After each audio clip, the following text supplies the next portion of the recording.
당신이 생각하는 하나님은 어떻게 생겼나요? 하나님께서 천지를 창조하셨어요. 인간은 죄인이 되었고 우리들을 위해 아들 예수님을 보내셨죠. 예수님은 우리 죄를 위해 돌아가셨지만 부활하셨어요. 그 예수님을 잘 믿으면 돼요. 난 예수를 믿으니 거짓말해도 돈 받을 거야. 성령님은 안 떠나. 죄를 지어도 하나님이 다 이끌어 주실 거야. 지금은 돈이 나중에 중요해. 열심히 믿지 뭐. 주일 하루면 난 할 일 다 한 거야. 어떤 것도 죽기 전에 그럼 이제 회개기도 어떤 한번 죄를 하면 회개하면 다 용서가 돼? 용서될 거야. 그러니 거짓말뿐이야. 뭐야? 이건 괴물이잖아. 하나님께서 우리에게 주신 성경만이 하나님을 제대로 그릴 수 있습니다. 여러분 중에 오늘 안식월 끝내고 돌아온 유목사가 얼마나 많이 변했을까, 그런 관심 가지고 오신 분들도 계실 겁니다. 도대체 한 달 동안 안식월을 했다는데 도대체 얼마나 바뀌었을까. 제게 굉장한 스트레스예요. 네. 저도 교회로 돌아오면서 우리 교우들이 벼르고 있을 텐데 정말 나는 얼마나 변했나, 지난 한 달 동안 도대체 내가 얼마나 바뀌었나 하는 생각을 했습니다. 교우들이 제가 안식을 떠날 때 정말 한 분도 예외 없이 다 그냥 쉬고만 오라고 그러셨어요. 아무 생각도 말고, 교회도 생각 말고, 교회 홈페이지도 들어와 보지 말고 그냥 무조건 쉬시기만 하시라고. 말은 그렇게 했지만 실제로 제가 한 달 동안 진짜 아무것도 안 하고 쉬기만 하고 왔습니다. 그러면 얼마나 실망할까, 배신감을 느낄까, 그런 생각이 제게 들었습니다. 제가 안식월을 갖게 된 데는 저에게 어떤 위기가 있었기 때문입니다. 사역이 많아지게 되고 하면서 사람 만나는 일이 겁이 나기 시작을 하는 겁니다. 전화가 오면 겁이 나고, 또 식사 한번 하자고 하는 것도 부담스러워지고, 정상적인 것이 아니죠. 사람을 만나는 것이 기쁘고, 그래야 은혜의 정상적인 상태죠. 사람이 겁이 나면 분명히 뭔가 문제가 생긴 거죠. 최근에 참 마음 아픈 어느 목사님의 메일을 하나 받았습니다. 저는 목사님의 책을 읽고 목사님은 진실된 목사님이실 거라고 생각했습니다. 그러나 또 한 번 실망을 했습니다. 목사님의 책을 읽으면서 나 자신의 나약함을 회개하고 강팍함을 회개했는데 배부른 목사의 말 속임이었을 수도 있다는 아픈 상처를 받았습니다. 저는 목사님께 마구 흔들리는 저 자신의 목사로서의 정체성을 어떻게 하면 회복할 수 있을까 상담하고 싶어서 여러 번 전화를 하고, 전화를 받지 않아 문자를 보내고 이메일도 보냈는데 아무 응답이 없군요. 목사님은 참 바쁘신가 보네요. 목사님은 참 겸손하고 예수님의 마음을 닮은 분이라 생각했는데 목사님도 여러 목사님들처럼 말만 멋있게 하는 분 같습니다. 지난번 보낸 메일을 회수할 수 있었으면 좋겠습니다. 작년부터 제게 상담 메일이 참 많이 옵니다. 도무지 답장을 드릴 수가 없을 정도예요. 그냥 간단하게 안부를 묻는 정도의 메일도 쉬운 일은 아닌데 한결같이 다 만나서 거의 하루를 같이 보내면서 이야기를 나눠야 될 정도의 심각한 내용들의 메일 상담입니다. 상담 메일에 답장을 보내지 못한 것이 많아지게 되면서 메일에 답장을 보낼 생각 자체를 할 수가 없게 되어 버렸어요. 제게 있어서의 문제는 이 상담 메일만 아닙니다. 선한목자교회 담임 목사로서의 어떤 일을 처리해 나가는 일도 굉장히 많아지게 됐고, 또 외부에서 저에게 설교와 강의를 부탁해 오는 일도 이게 보통 심각한 문제가 아닐 정도로 많아졌습니다. 또 지방 감리사 일을 하면서 제가 공적으로 내어야 할 시간, 또 감리교회 최근 사태로 인해서 이런저런 모임에 참석을 해야 되는 일, 제 일정 자체가 거의 공황 상태에 빠져 버렸습니다. 뭔가 심각한 문제가 생겼어요. 제가 이제부터 더 이런 문제가 심해질 것이 그게 분명한데 어떻게 해야 하는 건가? 제 삶과 제 목회 사역에 대한 심각한 상황이 왔다는 느낌을 받았습니다.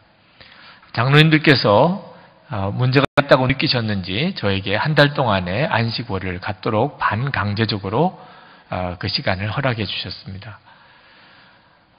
하나님께서 저에게 작전 타임을 갖도록 하신 시간 같았어요.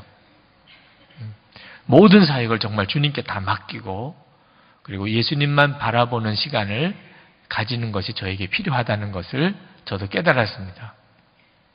그리고 한 달 동안을 보낸 겁니다. 이 기간 동안이 저에게 있어서는 제 사역과 삶의 중요한 전환점을 갖는 시간이 되었다는 느낌을 받습니다. 정말 성령으로 사역을 한다는 것이 무엇인지, 주님께서 저를 통해서 역사하신다는 게 어떤 것인지 실제로 경험해보는 한 달 동안을 보낸 것 같습니다. 자, 오늘 본문 말씀을 가지고 설교 준비를 하면서 오늘 본문 말씀이 또 한 번 저에게 주시는 하나님의 메시지였어요.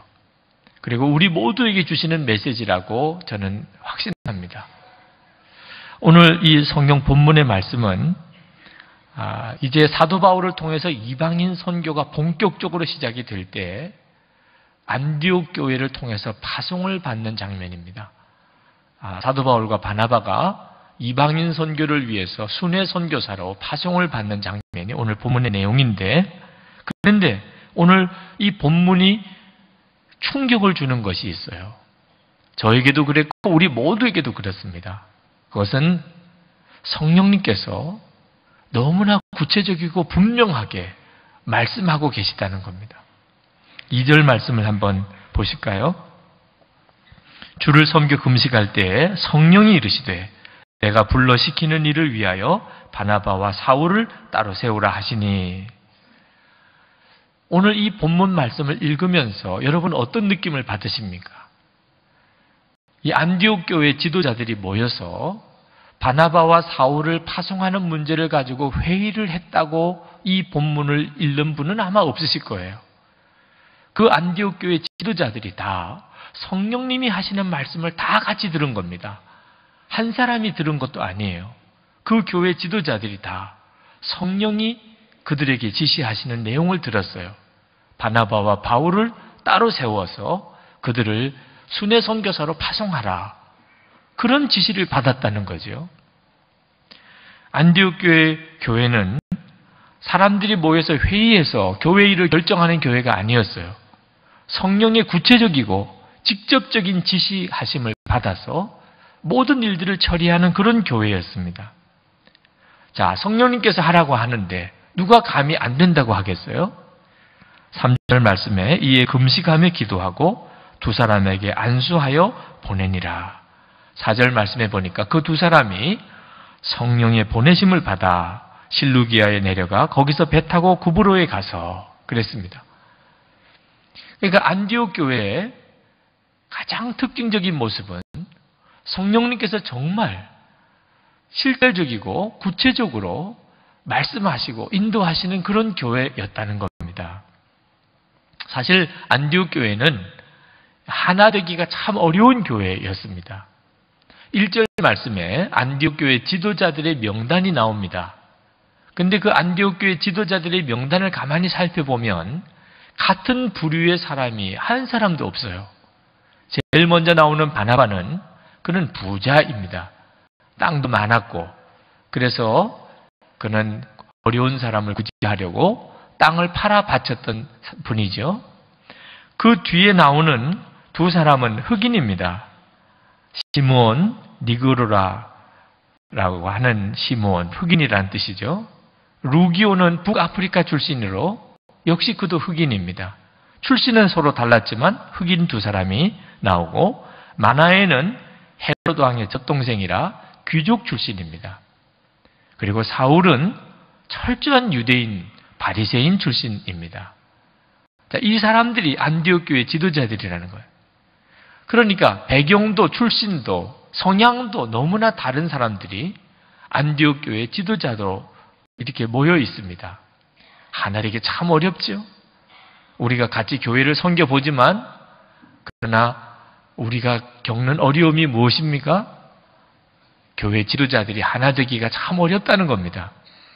그런데 어떻게 안디옥 교회는 그런 지도자들이 모여서 이런 심각한 문제를 그렇게 쉽게 결정할 수 있었을까요? 안디옥 교회가 결정해야 될 문제가 그 교회 자체로 보면은 대단히 심각한 문제입니다. 그 안디옥 교회의 가장 중요한 지도자예요. 바나바와 사울이 그 안디옥 교회의 설립자들입니다. 그런데 그 두 사람을 하나님께서 순회 선교사로 파송하라는 거예요. 우리 교회로 말하면 담임 목사인 저를 여러분들이 순회 선교사로 파송하라. 이런 문제를 가지고 의논하게 될 때 의견이 쉽게 하나 된다는 것이 그게 더 이상한 일이죠. 그런데 안디옥 교회는 그 문제를 분명하게 결단하고 또 순종했습니다. 이유가 뭐죠? 성령님의 강력한 지시하심이기 때문입니다. 성령님이 분명히 그렇게 하라고 지시하셨기 때문에. 그러니까 이의가 있을 수가 없죠. 정말 성령이 충만한 교회였고 그리고 성령님이 실제로 친히 역사하시는 교회였습니다. 자, 여기에 우리의 안타까움이 있어요. 하나님이 저에게 주신 메시지가 있었습니다. 그것은 왜 안디옥 교회는 성령님이 그렇게 구체적이고 분명히 지시하시고 말씀하셨는데 요즘 우리들에게는 그렇게 하지 않으시는가 하는 것입니다. 지금도 성령님께서 우리 교회에 되어지는 일에 대하여 이렇게 하라 저렇게 하라 분명히 지시하신다면 목회 정말 어려울 거 하나도 없죠. 네, 성령님이 지시하시는 대로 하면 되지 않습니까? 그런데 우리들에게 있어서 이 주님의 뜻을 이해하는 것이 참 어려운 일이잖아요. 여러분의 개인 가정일 또는 여러분의 어떤 일터의 문제 또 우리 교회 공동체의 모든 부서의 일들이 하나같이 다 주님의 뜻을 알기가 참 어렵지 않습니까? 제가 묵상하면서 그렇지 않다는 것을 주님이 말씀하셨어요. 너는 왜 안디옥 교회와 너희 교회 상황이 다르다고 생각하느냐? 주님은 안디옥 교회에서 성령님이 말씀하신 것처럼 지금도 분명하게 우리에게 말씀하고 계시다고 제게 깨닫게 하셨어요. 여러분, 안디옥 교회가 받은 성령의 인도가 뭡니까? 서로 사랑하고 서로 하나 되고 그리고 선교에 최우선을 두라 하는 겁니다. 여러분, 그 내용을 여러분은 모르시는 내용입니까? 우리가 교회가 서로 하나 되고 사랑해야 되고 선교에 최우선을 두어야 된다는 것에 대해서 처음 들은 사람 있으십니까? 그렇게 해야 된다는 걸 모르는 분 여기 계십니까? 그럼 여러분 그걸 어떻게 아셨습니까? 성령님께서 여러분들에게 깨닫게 하신 것이지요. 안디옥 교회뿐만 아니고 지금 우리에게도 성령님께서 당신의 원하시는 일들을 분명하게 말씀하고 계신 거죠. 우리 교우들에게 올 하반기에 책 하나를 꼭 읽으시도록 권해드리고 싶습니다. 사랑으로 소문난 교회라는 책입니다. 저자가 켄 블렌차드인데요. 칭찬은 고래도 춤추게 한다. 그런 유명한 책을 쓰신 분입니다. 그분이 이 책을 쓰셨는데 한마디로 요약해서 말하면 어떻게 교회가 프로그램으로 움직이지 않고 사랑으로 움직이는 교회가 될 수 있을까? 어떻게 우리가 다른 사람들을 그냥 단순히 전도 대상자로 보지 않고 사랑의 대상자로 우리가 사람들을 볼 수 있을까? 어떻게 하면 이 갈등과 분열이 심각한 이 현실 사회 속에서 사랑하고 하나 되어지는 메시지를 전하는 교회, 삶이 그대로 메시지가 되는 교회가 될 수 있을까? 어떻게 사랑이 우리 교인들 사이에서뿐만 아니고 교회 바깥에도 흘러넘치는 그런 교회가 될 수 있을까 하는 것에 대해서 아주 유머도 있고 감동적이고 도전적인 메시지를 담고 있어요. 우리 교우들이 다 읽어보셨으면 좋겠어요. 내용이 그렇게 어렵지도 않습니다. 그리고 우리 교회가 정말 사랑으로 소문난 교회 되어지는 어떤 계기가 되었으면 좋겠다는 생각이 듭니다. 아마 여러분이 이 책을 읽으시면 여러분은 성령의 음성을 들으신다는 느낌을 받으실 거예요.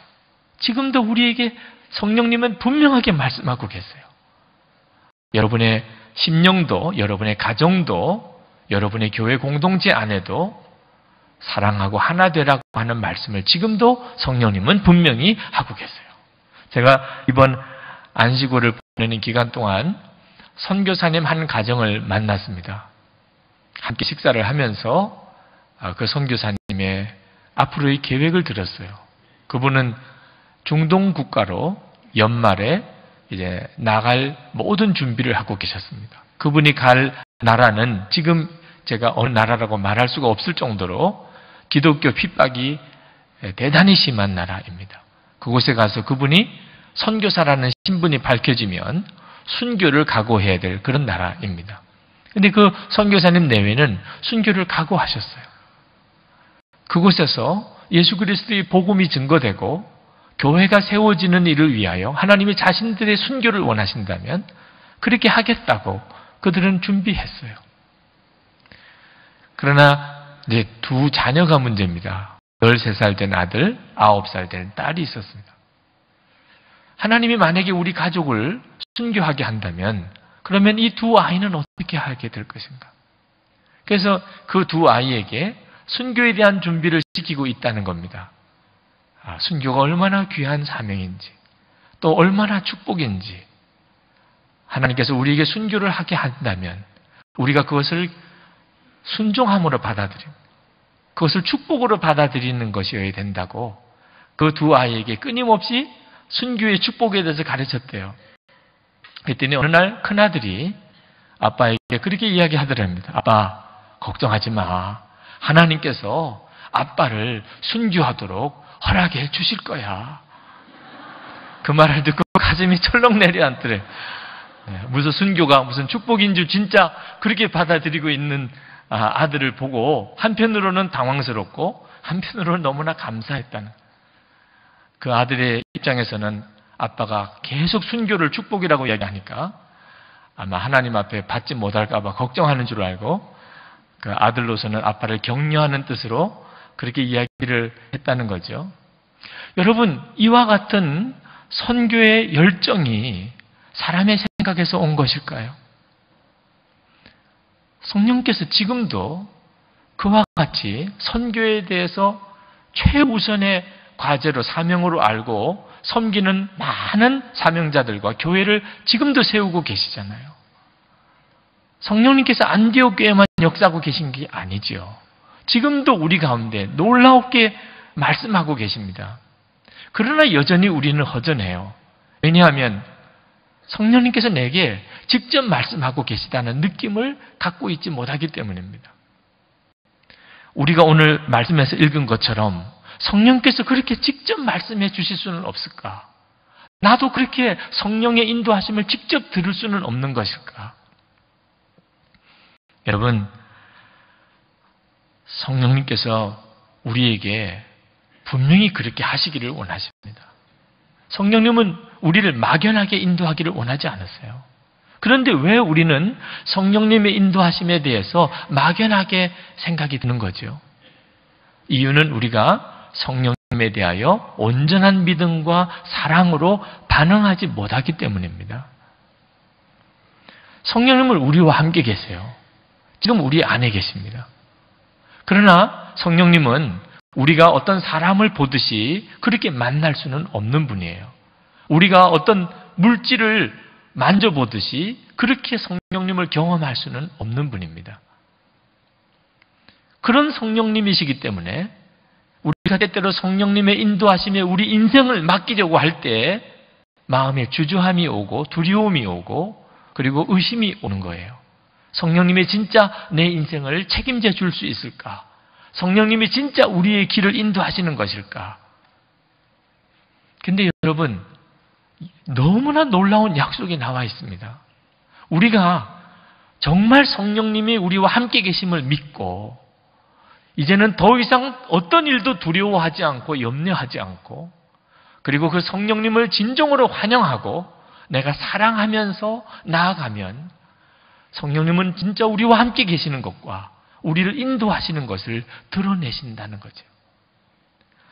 여러분, 예수님이 하신 약속입니다. 요한복음 14장 15절부터 17절 말씀을 같이 한번 읽어보실까요? 요한복음 14장 15절부터 17절 말씀입니다. 너희가 나를 사랑하면 나의 계명을 지키리라. 내가 아버지께 구하겠으니 그가 또 다른 보혜사를 너에게 주사 영원토록 너희와 함께 있게 하리니 그는 진리의 영이라. 세상은 능히 그를 받지 못하나니 이는 그를 보지도 못하고 알지도 못함이라. 그러나 너희는 그를 아나니 그는 너희와 함께 거하시며 또 너희 속에 계시겠습니다. 여러분, 이것은 그냥 하신 말씀이 아니고 실제로 우리에게 이루어지게 주신 약속입니다. 여러분, 우리에게 있어서 가족이나 친구가 참 특별한 존재지요. 우리가 힘들 때, 외로울 때, 고통스러울 때 여러분, 가족이 있고 친구가 있다면 얼마나 위로가 되고 힘이 됩니까? 그러나 그 가족과 친구가 어떻게 내게 그런 위로가 될 수 있는지 거기는 믿음과 사랑이 역사하는 거예요. 믿음과 사랑의 끈으로 이렇게 엮어졌기 때문에 가족이나 친구의 존재가 내게 힘들고 어려울 때 힘이 되고 위로가 되는 거죠. 가족이나 친구는 눈에 보이게끔 드러나 있는 관계가 아니에요. 우리가 여기에 있는 사람들 전부 다를 볼 때 여러분 사이에 누가 친구고 누가 가족인지 알 수가 없어요. 근데 여러분은 느끼는 거죠. 내 가족이 옆에 있고 내 친구가 저기 멀리 떨어져 있는 것을 나는 느껴요. 그가 존재하는 것 자체가 내게 힘이에요. 여러분, 성령님과의 관계도 똑같은 걸 아십니까? 여러분이 성령님에 대해서 막연한 이유는 성령님에 대한 믿음과 사랑에 문제가 있기 때문입니다. 여러분이 성령님을 정말 믿고 믿는다는 말은 더 이상 성령님이 나와 함께 계시는 것을 내가 믿고 두려워하고 염려하지 않는다는 뜻이죠. 내가 그리고 그 성령님을 정말 환영하고 사랑하게 되면 성령님은 내게 정말 함께 하시는 것, 가족이나 친구가 내게 위로가 되고 힘이 되는 것과 비교할 수 없이 내 삶을 지켜주는 힘이시고 그리고 내 길을 인도하는 정확한 인도자라는 사실을 경험하게 된다는 겁니다. 저는 이번 안식월 기간 중에 선교사님 한 분에 대해서 알았습니다. 프랭크 로바크 선교사님.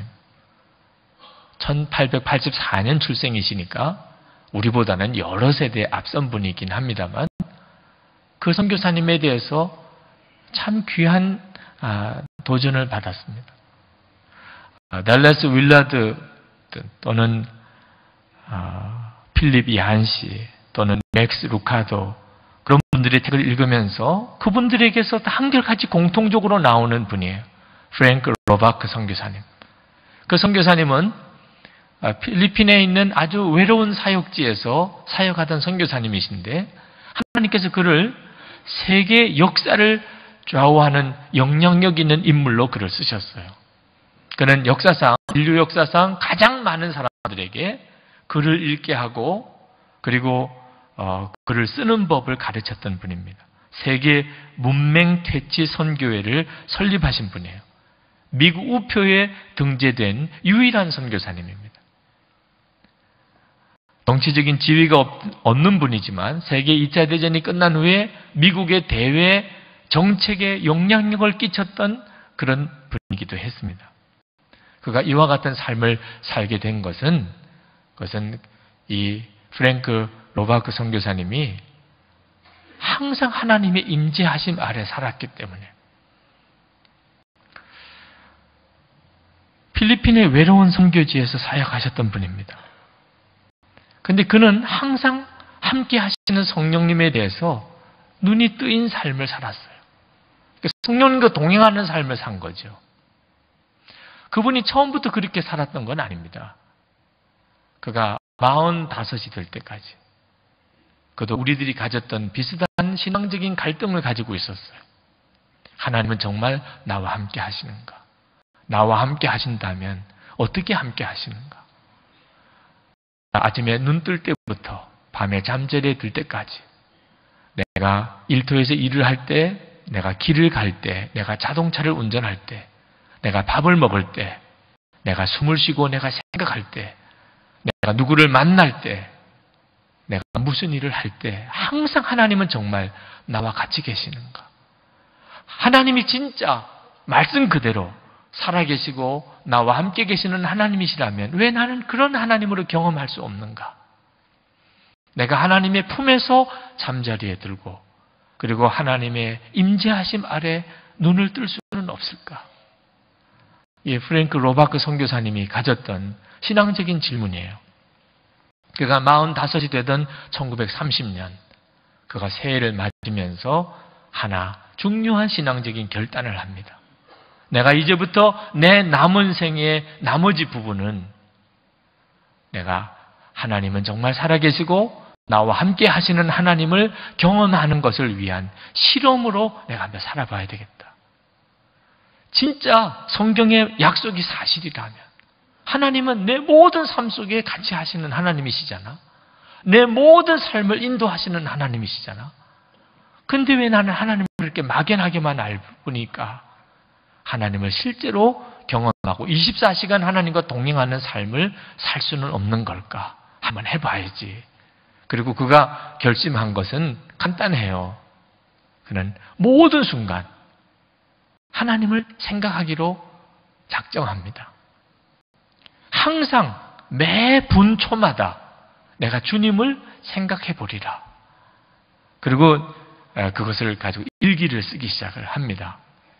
처음에는 생각처럼 쉬운 일이 아니라는 것을 알았다고 그래요. 어떤 때는 하루 종일 하나님을 생각 못하고 지낼 때도 있었고 어떤 때는 그 겨우 한 30분 정도 때마다 하나님을 생각하게 되기도 하고 하여튼 그는 끊임없이 의식적으로 하나님 어떻게 할까요? 아침에 눈을 뜰 때 하나님 오늘 하루는 어떻게 살까요? 누구를 만날 때 하나님 내가 이 사람에게 무슨 말을 할까요? 어떤 일을 할 때 하나님 제가 이 일 하기를 원하십니까? 하면 어떻게 하는 것을 하나님이 원하십니까? 그는 하여튼 의식적으로라도 항상 하나님께 묻고 하나님을 생각하고 하나님을 바라보려고 그가 계속 노력을 합니다. 근데 놀라웠게도 그가 한 6개월 동안의 시간을 지나고 난 다음에 매 분마다 주님의 임재하심을 바라보는 사람이 되었어요. 예수님처럼이라고 맥스 루카드가 쓴 책에 이 프랭크 로바크 선교사님의 일기가 일부분 기록되어 있습니다. 예수님처럼 제5장에 나오는데 거기에 몇 구절을 제가 읽어드릴게요. 1월 26일 일기입니다. 매 순간 나는 하나님을 느끼고 있다. 지금 타자기를 두드리고 있는 이 손가락도 하나님이 인도해 주시기를 바란다. 내가 걷는 걸음을 통해서도 하나님이 흘러나오기를 바란다. 3월 1일 보이지 않는 한 손이 내 손을 잡아 이끄시고 또 다른 손이 앞에서 내 길을 예비하신다는 의식이 내 안에서 날마다 자라가고 있다.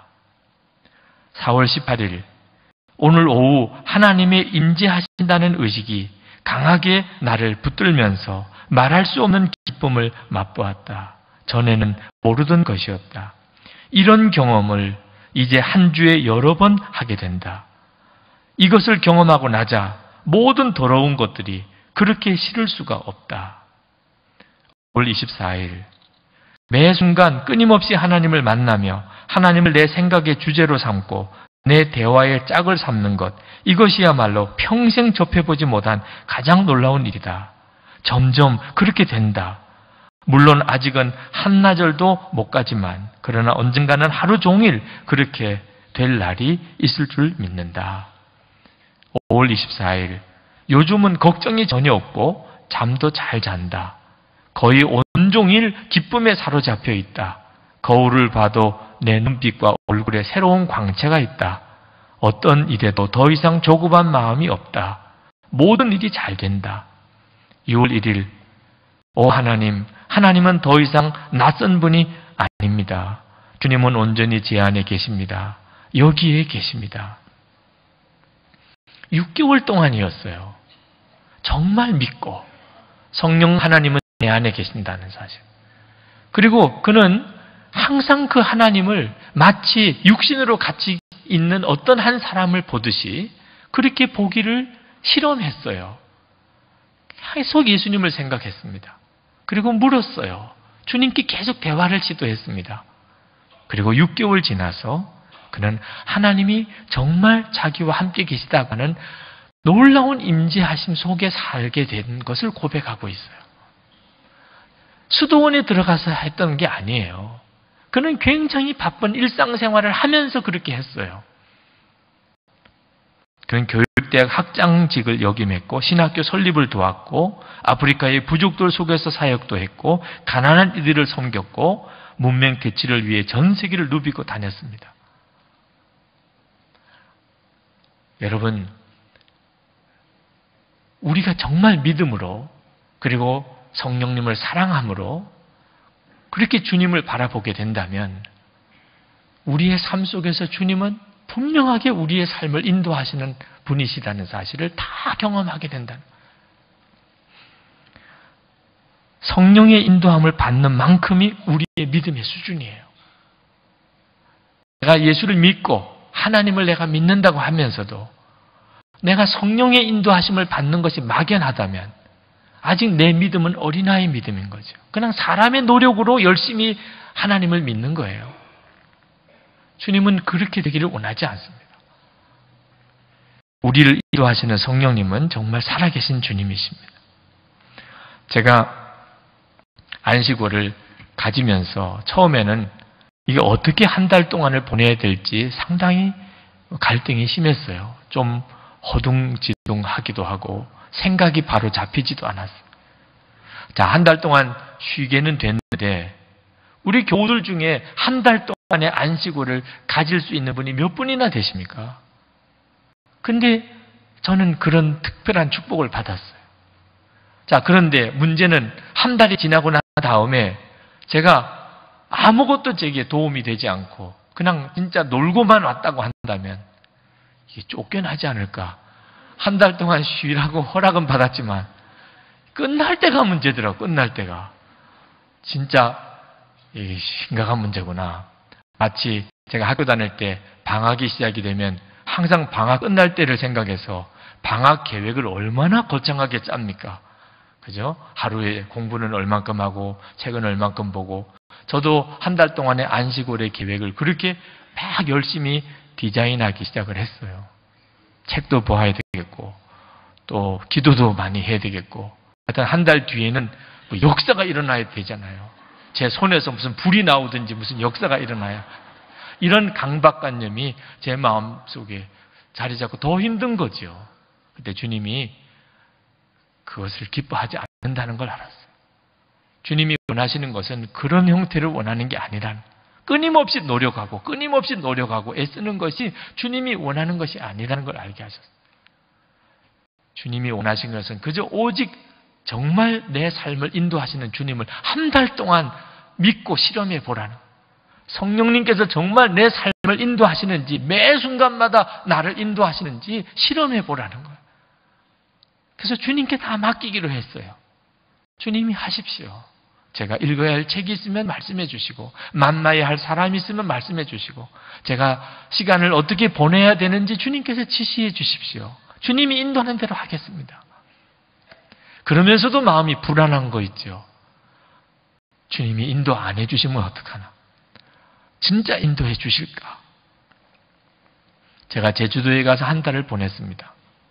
제주도에 가서 그 어촌 마을 하나에 방을 하나 구해서 거기서 보냈어요.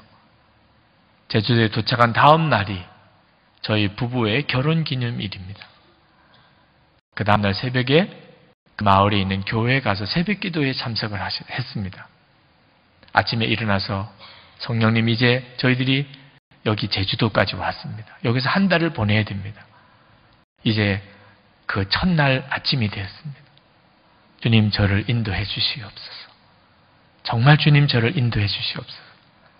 그런 마음으로 아침에 일어나서 새벽기도에 갔는데 그 새벽기도 본문 말씀이 뭔지 아십니까? 에베소서 5장 21절에서 33절 말씀이에요. 부부에게 주시는 말씀이에요. 결혼 기념일 아침 저희 내외에게 이건 놀라운 사건이에요. 하나님께서 저희 내외를 위해서 그 교회 목사님에게 그날 결혼 기념일을 위한 성경 본문의 말씀을 준비시켜 놓았단 말입니다.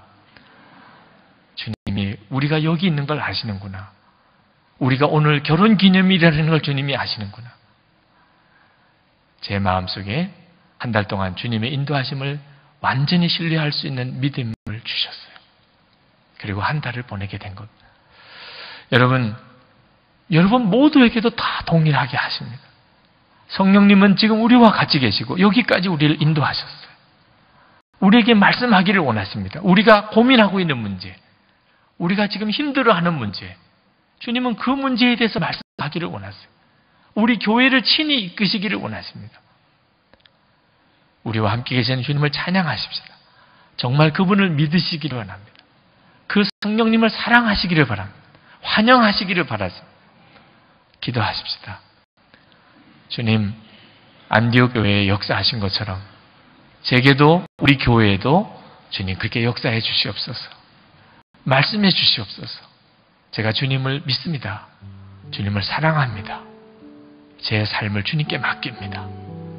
통성으로 기도하겠습니다. 은혜로우신 아버지 하나님, 이 시간에 사모하며 갈망하는 사랑하는 성도들을 축복해 주시옵소서. 아버지 하나님, 저들의 마음의 중심을 주님이 받아 주시옵소서. 나의 아버지 하나님, 이 시간에 주의 성령님 역사해 주옵소서. 말씀하시고 주님 인도해 주옵소서.